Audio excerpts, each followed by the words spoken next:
allons-nous vers la Troisième Guerre mondiale? Réponse, non, si nous faisons le nécessaire. Et si nous ne faisons pas le nécessaire? Probablement, presque sûrement.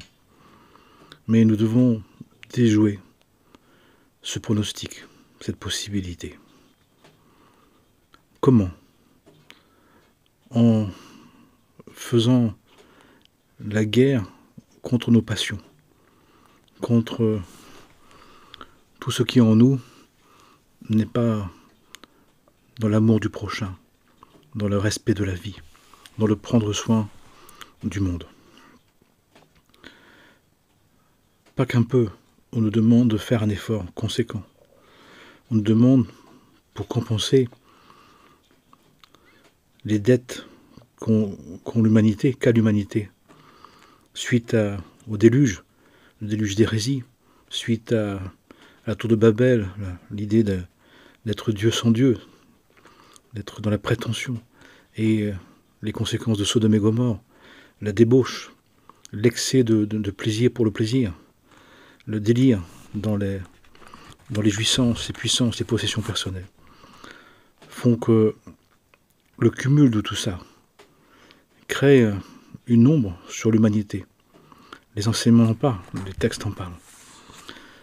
Mais ce message, il est pour dire que rien n'est joué, rien n'est jamais joué, définitivement.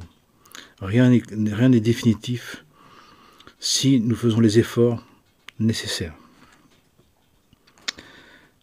Efforts nécessaires de compassion, de pardon, d'amour du prochain, d'amour de l'adversaire, d'amour de l'ennemi, de rendre ce que l'on doit, de perdre ce que l'on doit, d'accepter de nous consacrer à notre vie spirituelle, à nous diviniser, à nous sanctifier. Et le moyen, et le beau moyen, et le vrai moyen, le plus sûr moyen de ne pas avoir besoin d'être corrigé dans nos passions, dans nos falsifications, dans un fonctionnement d'addiction au monde, des plaisirs, au monde des passions, contre nature, contre la nature, contre sa propre nature, contre la nature de l'autre, contre la nature du monde, contre la nature de la création. Au temps d'Abraham, Abraham a dialogué avec Dieu, a défendu l'humanité. Nous devons défendre l'humanité, comme Abraham et comme d'autres. De dire à Dieu à quel point on tient à cette humanité, à quel point on souhaite qu'on ne passe pas par le drame collectif, par la catastrophe. On ne veut pas passer par une troisième guerre mondiale pour que soient rectifiées nos erreurs. On a décidé de les prendre en charge, de les prendre en compte. Au titre individuel, c'est un appel pour que chacun, chacune, fasse les efforts, le sureffort, de faire ce qu'il doit faire, d'abandon, de renoncement, d'acceptation, de pardon, authentique, profond, de ne pas continuer dans la pensée à ronchonner, de ne pas médire ou mal dire avec la bouche, de ne pas mal se conduire avec les mains, avec le sexe, avec le regard, avec l'argent, avec le pouvoir, pour participer à cet élan, pour participer à cette masse critique, à cet appel à Dieu de nous aider à changer, à nous défaire de nos mauvais penchants, de nos malversations, de nos addictions, avec compassion, avec miséricorde. Pour cela, nous devons montrer à quel point nous souhaitons, nous désirons le servir, et ne pas nous servir, ne plus s'en servir. À quel point nous voulons prendre soin, à quel point nous sommes prêts à montrer l'exemple. Si nous, êtres humains que nous sommes, très imparfaits, nous sommes capables de pardonner ce qui n'est pas pardonnable, si nous sommes capables de rendre ce que nous avons et de le donner, de nous en passer, si nous sommes capables d'accepter les épreuves comme la possibilité de dire à quel point nous faisons confiance au divin, nous pouvons changer les choses.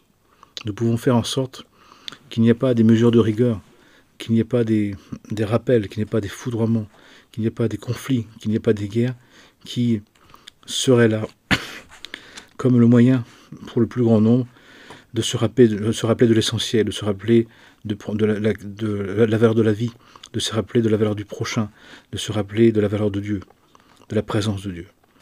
Que Dieu nous en préserve, que tous ces malheurs n'arrivent pas. Mais nous devons y participer. Nous ne pouvons pas seulement constater combien de personnes m'appellent, me laissent des messages. Plus rien ne va dans ma vie, dans la vie du monde.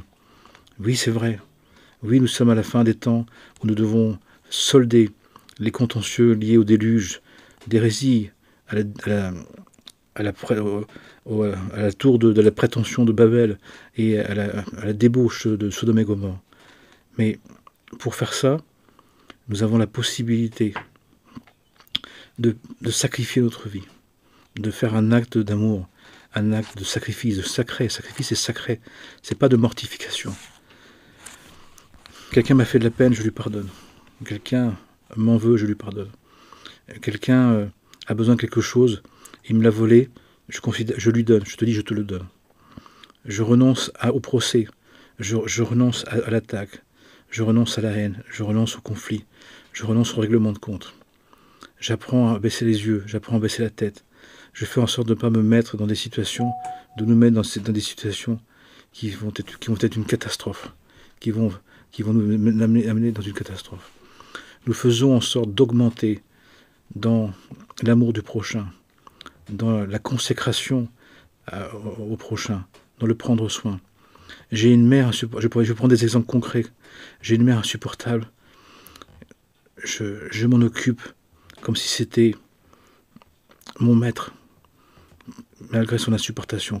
C'est mon maître, c'est celle qui m'initie à l'amour du prochain. J'ai un frère qui me vole mon héritage, je lui donne tout. Non, ne me vole pas mon héritage, je te le donne tout. Pourquoi? Parce que si ça t'appartient, je te le dois, je te le rends. Si ça t'appartient, même si je te le donne, je vais le récupérer. Mais je ne vais pas le faire par l'ego, je ne vais pas le faire par la violence, je ne vais pas le faire par l'agressivité. J'ai un mari qui prend soin de moi, je le prends comme un exercice d'amour volontaire, d'amour libre, de donner sans rien recevoir. Et je trouve des explications, je trouve toutes les explications pour l'excuser. Il est fatigué, il est malade, il n'a pas une belle enfance. Je fais en sorte de ne pas lui en vouloir. Je fais en sorte de dire, mais il n'y a que l'amour de Dieu qui peut m'aller. Et cet amour de Dieu, il me suffit. Etc., etc. Nous devons tout faire, nous avons encore la possibilité de tout faire pour que nous ne soyons pas mis devant l'obligation d'être solidaires, d'aimer, de nous soutenir dans des conditions de précarité, dans des conditions de difficulté. Les épreuves, nous devons les bénir. Les épreuves, nous devons les remercier, les rendre grâce. Tout ce qui nous quitte, nous n'en avons plus besoin. Tout ce que l'on perd est terminé. Tout ce qu'on nous prend, c'est ce qu'on avait à rendre. On ne va pas faire écran, on ne va pas entretenir, on ne veut pas entretenir dans notre conscience l'idée que quelque chose se passe de mal. Tout est dans la volonté divine. Et même si ça n'apparaît pas, même si je ne ressens pas, même si je n'y crois pas, pour autant, Seigneur, je fais un acte de foi fou. Je fais un acte de foi plus grand que moi, plus grand que nous-mêmes. Je te fais confiance en la vie. C'est ta volonté, que ta volonté soit faite. Ta grâce me suffit. Je dois être malade, je suis malade. Je dois être pauvre, je suis pauvre. Mais j'ai beau être malade, je suis toujours un enfant de Dieu. Je suis pauvre, mais je suis pas. Mais mon âme est divine, elle est toujours sainte, et toujours précieuse. Je ne vais pas me laisser conditionner, je ne vais pas me laisser déterminer par les possessions, les jouissances, les puissances, par ce qui se passe, par les apparences. Je voulais vivre de l'essentiel, eh bien je vis de l'essentiel. Est-ce que j'ai suffisamment pour manger? Je vis suffisamment pour manger. On n'a pas pensé à moi pour le mariage, on n'a pas pensé à moi pour l'anniversaire. Eh bien, c'est que ils n'ont plus besoin de moi. Dieu, magnifique. Quand je ne serai plus là, je sais déjà maintenant qu'ils pourront se débrouiller tout seuls. Je ne fais pas d'écran à ce qui se passe. Je ne veux pas le vivre. On ne veut plus le vivre par l'ego, par le règlement de compte. Pourquoi? Pour engendrer un plus grand bien, pour faire descendre plus de lumière, pour faire venir. La lumière attire la lumière. Le désir de Dieu nous rapproche. Nous pouvons changer les choses. Nous pouvons participer. Combien de personnes constatent? Oui, vous constatez que ça ne va pas. Oui, vous constatez. Mais qu'est-ce que vous faites? Qu'est-ce qu'on fait? Nous avons encore la possibilité de changer. Nous devons tout faire pour changer. Nous avons la possibilité dans notre vie de changer les choses. Et en changeant dans notre vie, on change dans le monde entier. Est-ce que nous le savons? Est-ce que nous savons notre importance? Nous savons l'importance de montrer l'exemple. En montrant un exemple, en laissant passer quelqu'un qui s'impose à la caisse, et en lui souriant, en disant je vous en prie, et même, vous voulez passer, prendre ma place, et devant les autres, est-ce que vous préférez qu'il peut passer? Non. Écoute, prenez ma place, je recule de 3 rangs. Il nous faut montrer, il nous faut incarner le bien, pas simplement le désirer, ça ne suffit plus. Oui, ça devrait être comme ça, et c'est pas bien comme ça. Oui, ben on le sait, mais fais-le. Sinon, ça sert à quoi? Oui, si tu es croyant, fais-le. Combien de gens qui sont croyants ne sont pas dans l'amour du prochain, sont dans la détestation du prochain, ne sont pas suffisamment dans l'amour du prochain. C'est pas suffisamment de le penser, c'est pas suffisant de le dire, il faut l'incarner. Et comme nous devons incarner un autre degré de royauté, un autre degré d'amour du prochain, un autre degré de fraternité, et que c'est impératif, nous dit-on. Le divin, si nous le faisons, va nous aider. Et nous passerons cette étape d'humanité avec une bonne volonté, avec un désir, avec une participation qui fait qu'on n'aura pas besoin d'être rappelé à l'ordre de manière dure, de manière rigoureuse. Combien de personnes me disent « Je sais que je devais arrêter des choses et qui sont encore en train de le faire. Je sais que ça ne m'appartient pas, mais pourquoi vous y tenez encore ?» Il nous faut poser des actes. Il nous faut poser des actes concrets. Les bonnes intentions ne suffisent plus. Le bon cœur ne suffit plus. Supporter une mère qui est malade et qui n'arrête pas, c'est de se crucifier. Vous voulez vous crucifier? Eh bien, voilà, une bonne raison de le faire. Sans se plaindre, sans rechigner. Il a dit, le Christ. Il a dit, Jésus. Il a dit, les maîtres ont dit. Aimer son prochain, c'est de ne pas avoir de récompense. C'est pas avoir de retour. On offre des roses, on reçoit les épines. C'est dit, il n'y a pas de nouvelles, il n'y a pas d'ambiguïté. Mais il nous faut les appliquer. Nous ne pouvons pas rester sur le constat que ça ne va plus. Nous ne pouvons pas simplement nous satisfaire de nous plaindre, de geindre, de médire. Et même si on se tient physiquement, même si on ne part pas des coups physiques, même si on tient sa parole, mais en pensée, qu'est-ce que ça dégomme? Eh bien, il faut arrêter ça. Comment on arrête la pensée négative, la pensée médisante, accusatrice, calomniatrice? En agissant. On doit s'investir. Il y a besoin d'incarner les valeurs de paix, les valeurs de justice, les valeurs de bonté, les valeurs d'amour.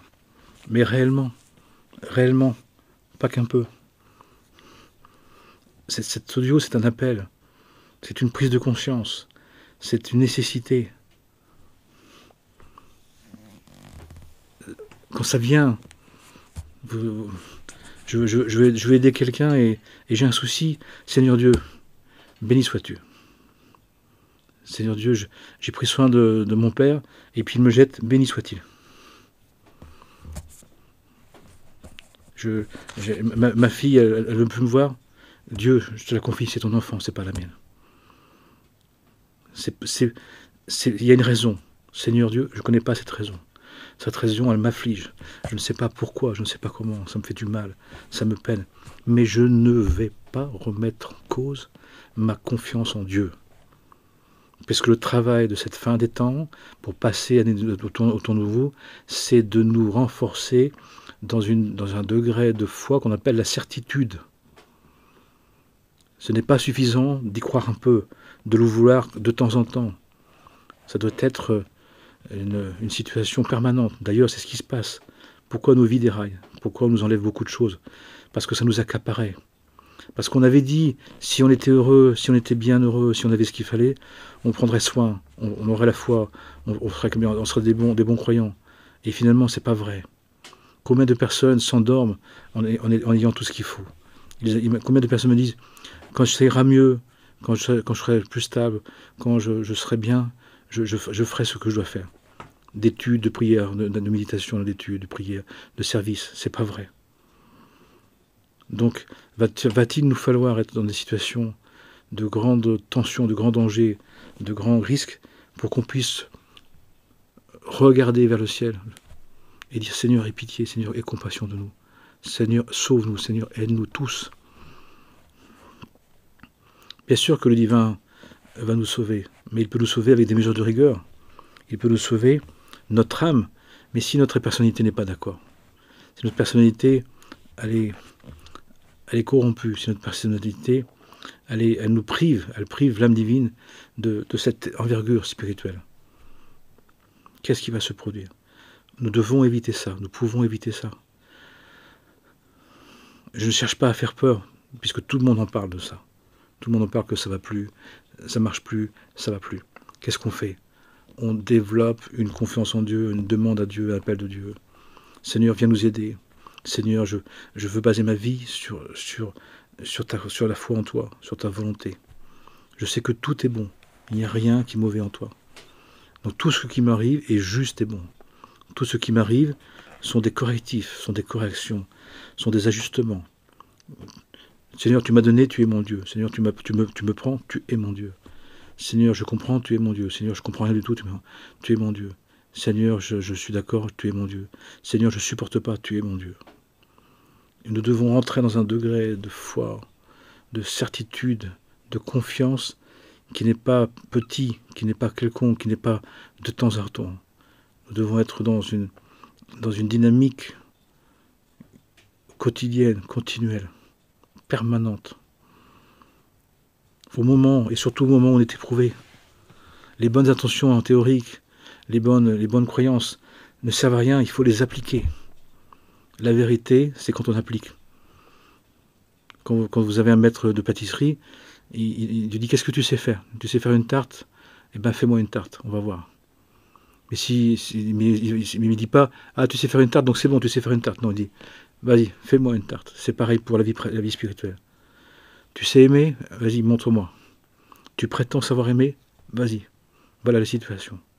Nous sommes là pour prouver, pour éprouver, pour incarner, pas papoter, pas pipoter, pas nous la raconter, pas nous faire croire, pas nous imaginer. C'est du sérieux. Nous sommes des êtres divins qui devons incarner les valeurs divines. Vraiment. Je t'aimerai demain, je prendrai soin demain. Non, c'est maintenant. C'est quand le test arrive qu'il faut réaliser. Et bien là, il y a un test en grandeur nature, il y a un test général, il y a un test humanité. On nous demande de prouver notre foi en Dieu. On nous demande de prouver notre adhésion à la volonté divine. Et donc, c'est quoi la mise en jeu? Eh bien, c'est notre vie. C'est tout ce qu'on a fait qui n'était pas avec Dieu, pour Dieu et en Dieu. Puisqu'on a la possibilité, pendant un certain temps, de faire comme on veut. Mais tout ce qu'on a fait de nous-mêmes, tout ce qu'on a fait sans lui, ou contre lui, ou pour nous, eh bien, ne peut pas passer cette porte, nous dit-on.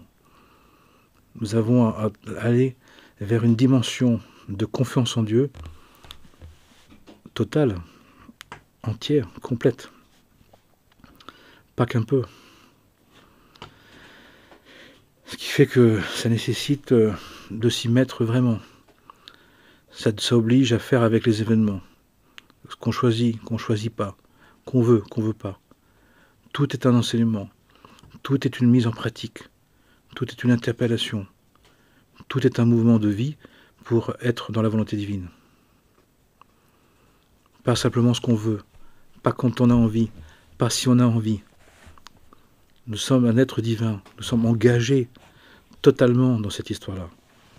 Notre personnalité, qui a pris trop de place maintenant, et qui nous empêche de réaliser le projet divin, cette part-là qui nous empêche ne peut pas continuer.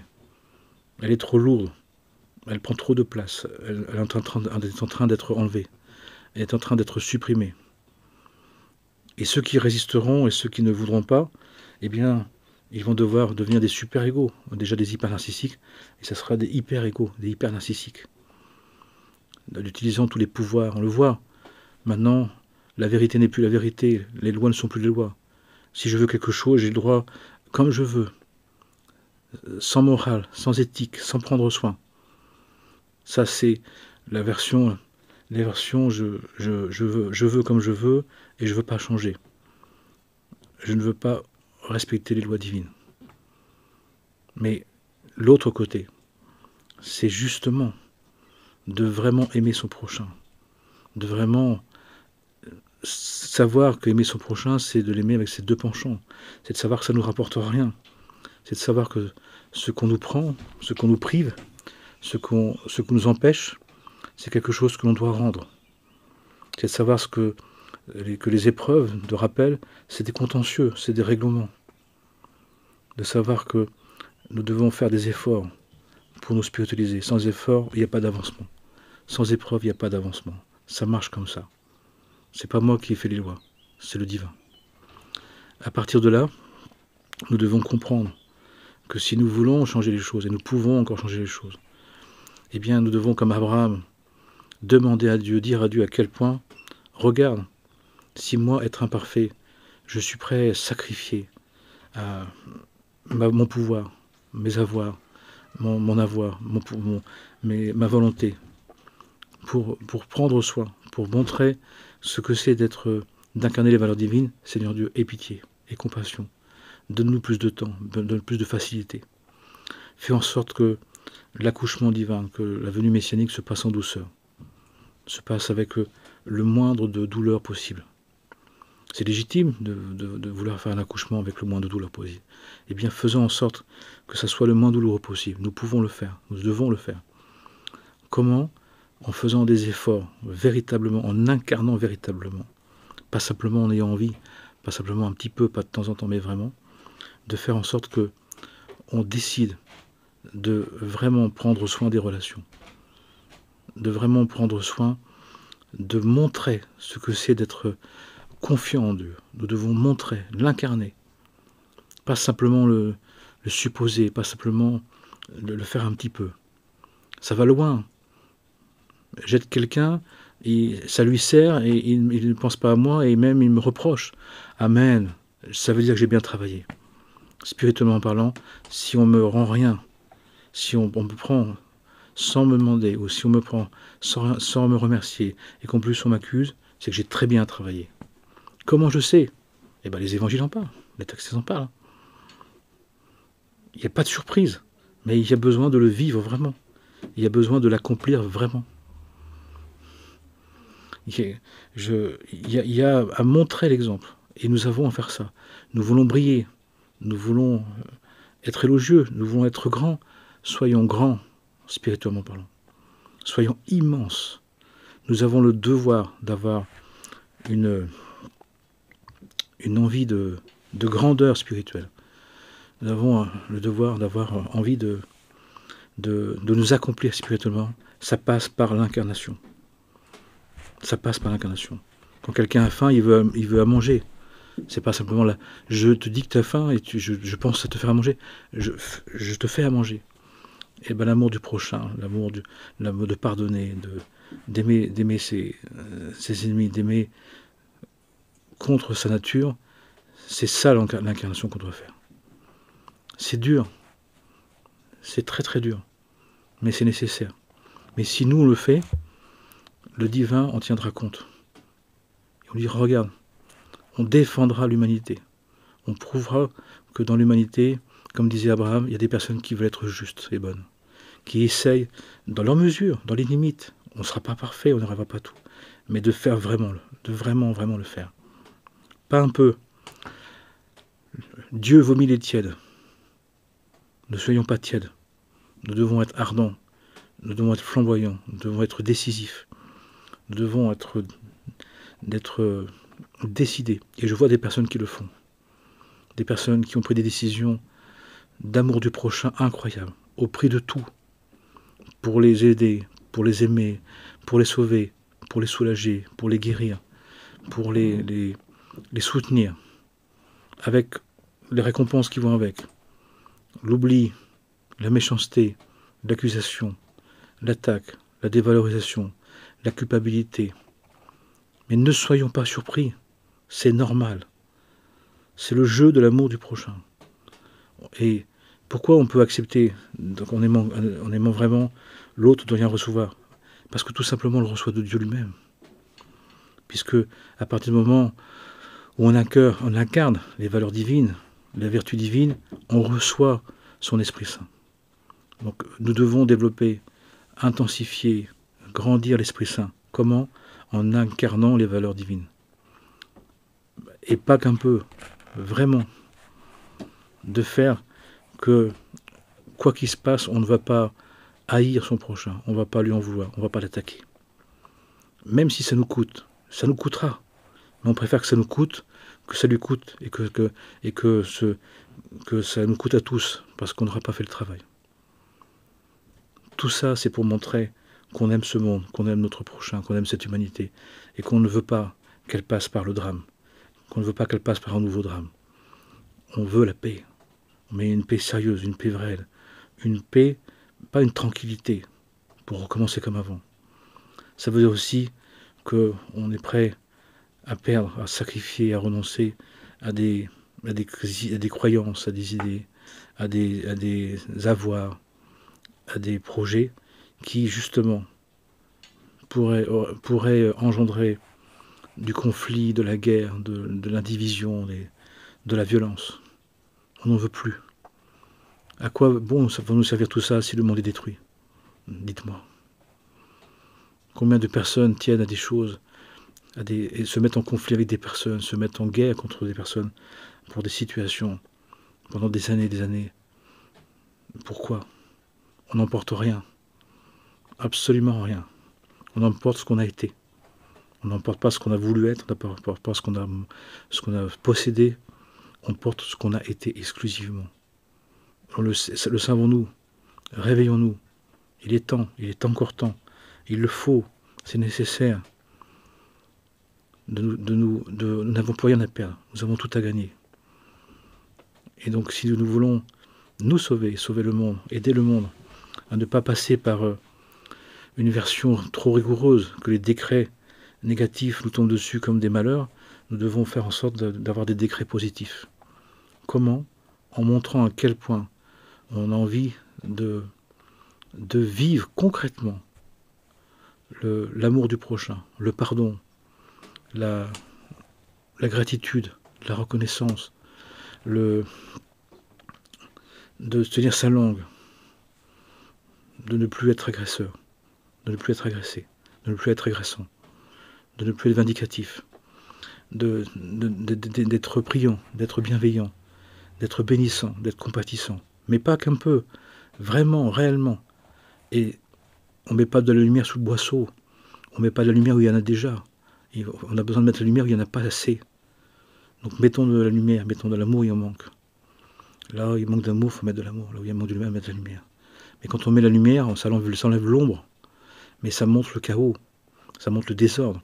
Et après, il s'agira d'aimer la personne comme elle est, la situation comme elle est. Et de dire à Dieu, Seigneur, je préfère que ce soit toi qui dirige ma vie, celle du monde, celle de ma relation à ma fille, à mon fils, à mon couple, au travail, à mes amis, dans le monde. Seigneur Dieu, nous te reconnaissons comme celui qui est le maître de la vie, le maître du monde. Et nous te demandons de nous aider, nous te demandons de nous accompagner, de nous guider pour participer justement à cet élan de vie, cet élan de confiance, cet élan de résurrection de l'amour du prochain. Mais plus intense, nous devons augmenter. Tout augmente, augmentons dans l'amour du prochain. Tout est précieux, rendons précieux l'amour du prochain. Pardonnons à l'appel, au kilo, à la tonne. Pardonnons. Disons, on le dit, on l'écrit, on appelle, je te pardonne. Ce que tu m'as fait, je te pardonne. Je veux pas continuer comme ça. Pour moi, pour toi, pour le monde. Puisque Abraham, il dit, s'il y en a quelqu'un qui fait un geste de justice, un geste de vérité, le monde est pardonné. Eh bien, utilisons ça. Nous avons ce moyen spirituel à notre disposition. Utilisons-le. Et sachons que là où on le fait, quand on sauve une vie, on sauve le monde. Quand on pardonne un endroit, le monde entier est pardonné. Pour nous sauver, pour nous aider, pour nous soulager. Et pour faire en sorte que cette venue messianique, ces nouveaux temps, viennent dans un monde où les êtres, la majorité des êtres, ou en tout cas la masse critique, on dit de 18-20%, est suffisamment forte, suffisamment ardente pour que cet effort spirituel compense les décrets de transgression, de haine, de souffrance, de peine. Nous avons la possibilité de le compenser, mais nous venons de vraiment le compenser. Nous avons un terrain incroyable de spiritualisation, de sanctification, de divinisation. À nous de nous en emparer, à nous de vraiment le faire. Nous avons encore la possibilité de changer les choses, de faire en sorte que ce passage se passe avec douceur, avec compassion, avec miséricorde. Parce que nous sommes prêts, pour le bien de tous, le bien de l'humanité, de sacrifier nos intérêts personnels. En renonçant. C'est énorme comme accomplissement spirituel. De renoncer à une colère, de renoncer à un jugement, de pardonner, d'aimer celui qui nous a blessés, qui nous a fait du mal. De lui dire, c'est pas grave. Père, pardonne-leur, ils savent pas ce qu'ils font. C'est pas grave, tu savais pas ce que tu faisais. C'est pas grave, c'est rien. Si c'est que Dieu l'a permis. Tout est en Dieu. Il fallait que je passe par là, peut-être que pour retrouver Dieu, justement, pour prier. Eh bien, amen. Mais tout a une raison d'être profonde. Tout est une initiation. Tout est une possibilité qui nous est donnée, qui nous est offerte, pour nous rapprocher du divin, pour nous rapprocher de notre nature divine. Encore une fois, nous sommes des êtres divins, qui ont le rôle ici d'accomplir un projet divin, c'est-à-dire de nous diviniser, c'est-à-dire d'incarner les valeurs divines, d'incarner les valeurs d'amour du prochain, d'amour du monde, d'amour de l'humanité, d'amour de Dieu, d'amour de soi, d'amour de la vie. Que le Saint-Nom divin nous bénisse, que le Saint-Nom divin nous donne la force d'exprimer, d'incarner les valeurs divines à notre manière. Et d'être celui ou celle qui, dans son histoire, dans sa famille, dans son région, dans son lieu, change de comportement et montre l'exemple. Montre comment on a à agir comme un être divin, qui ne va pas s'arrêter à la surface, qui ne va pas s'arrêter à ce qui le dérange, à ce qui l'a perturbé, à ce qui lui manque. De toute façon, Dieu nous donne exactement ce qu'on a besoin. Ce que nous devons vraiment avoir, nous l'avons, c'est garanti. Donc, nous avons la possibilité, en sécurité et en confiance, d'exprimer les valeurs divines. Et de les exprimer concrètement, de les incarner. Pas simplement de les connaître. On ne peut plus rester à la sensation, au sentiment, à l'entendement. L'âme de conscience, c'est l'incarnation du Verbe. D'incarner les vertus. D'agir, de faire des gestes, d'avoir des propos, d'incarner les projets. Puissions-nous le faire, si nous souhaitons, bien sûr, que chacun et chacune prenne ce que je dis comme il le souhaite, mais si nous voulons vraiment aider, et si nous sommes vraiment inquiets, comme beaucoup me disent, nous devons agir, mais pas avec les forces d'ego, nous ne faisons qu'alimenter les conflits, mais avec les forces divines qui sont en nous.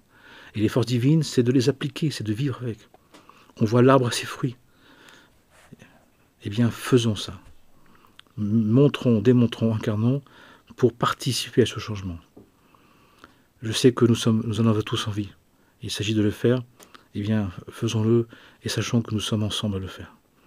Amen et Amen. Que Dieu nous bénisse, nous unisse et nous donne la force de pardonner, d'aimer, d'aider, sans rien attendre en retour, sans n'avoir plus rien à attendre en retour. C'est Dieu qui pourvoit, ça me suffit. Nous sommes jeudi soir, Eh bien, comme chaque jeudi soir, c'est le dernier audio de la semaine. Et après un temps de pause, un temps de cessation, un temps de retraite, eh bien nous nous retrouverons samedi soir. Amen et Amana. La paix dans les cœurs, la paix entre nous et pour le monde entier. Pour tous les êtres sans exception, bien sûr. Amen et Amana.